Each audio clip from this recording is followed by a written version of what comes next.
amor fati, love faith, or love your faith, depends on how you translate it and stuff. But I think it is a really, really, really cool saying and or rule to live by. When you're always fine with whatever happens, you're never gonna be angry, you're never gonna be sad, you're never gonna actually feel any negative emotion. Which may or may not be actually something you should go for, because, at least in my point of view, negative emotions are pretty important because they tell you certain things. They tell you when something's wrong, they tell you when you should be doing something about something.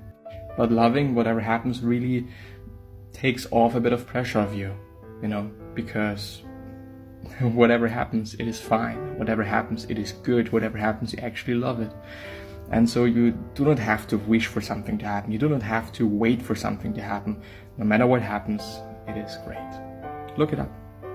Something that I do want to say is, just because I thought about it while going through it,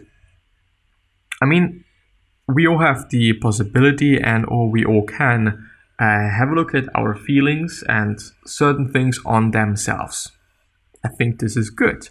But on the other hand, things should also be viewed as a whole. Doing sports and, that's easy example or simple example. Today in the morning, I have worked out.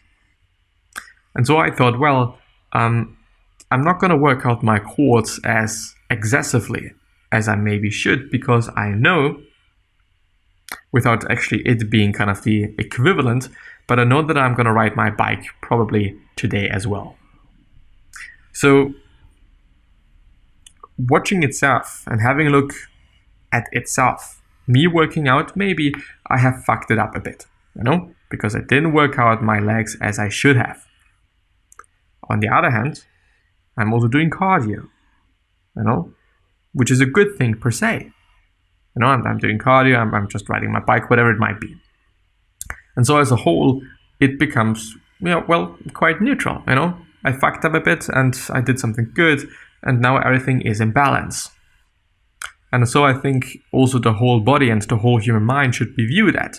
Of course, if you're able to look at a system per se and make it better, I think this is gonna just make the whole equation, which also means, okay, maybe I should have done a bit more leg exercises, or something that I'm not gonna stress when I'm riding my bike or doing some other form of cardio, like what is it called? Hamstrings. Yeah, I also did that. To just also sometimes being smart about things, looking at systems themselves, trying to optimize them, but by simultaneously having a look at the whole thing and trying to make sense out of it and trying to figure things out and trying to make it as great and as well as you can do it for yourself. Not for anybody else, but for yourself.